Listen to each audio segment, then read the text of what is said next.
তুমি বন্ধু কালা পাখি, আমি যেন কি বসন্তকালে তোমায় বলতে পারিনি।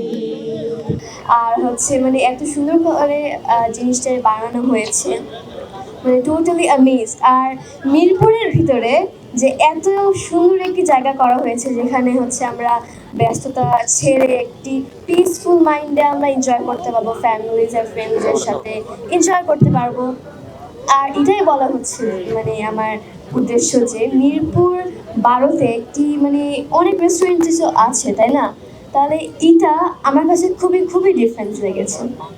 আর যারা বানিয়েছে তারা হচ্ছে মানে কি বলবো, এত সুন্দর একটি ডিজাইন আপনাদের মাথায় কেমনে আসে, এত সুন্দরভাবে ইউনিকলি প্রেজেন্ট করেছে। এত কষ্ট করে তারা এত ধাক্কাধাক্কির ভিতরে এত কষ্ট করে একটা জিনিসকে আরেকটা মানুষকে মানে প্রচারণা করছে, তো সেটার জন্য মানে এই হাওয়াতে এসে খুবই ভালো লাগছে। আর হচ্ছে আপনারা যে এত কষ্ট করে এসেছেন তাদের জন্য অনেক ধন্যবাদ।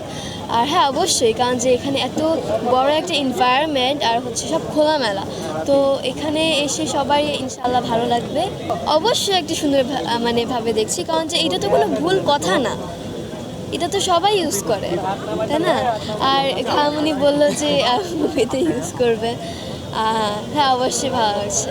মানে আমার এত অ্যামেজিং লেগেছিল, এত ফ্লেভারফুল হয়েছে, মানে বলার বাইরে খুবই ভালো লেগেছে। তাহলে হাওয়ার একটি গানই কেন না হয়েছে তাই না, বাট সবাইকে হচ্ছে আমাকে মানে একসাথে গেতে হবে।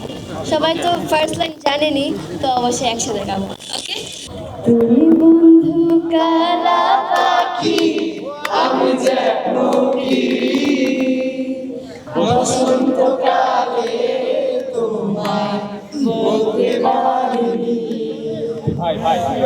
তুমি বন্ধু কালা পাখি, আমি যেন কি বসন্তকালে তোমায় বলতে পারিনি। সবাই একটু জোরে হাতায় দেবেন হাওয়ার জন্য।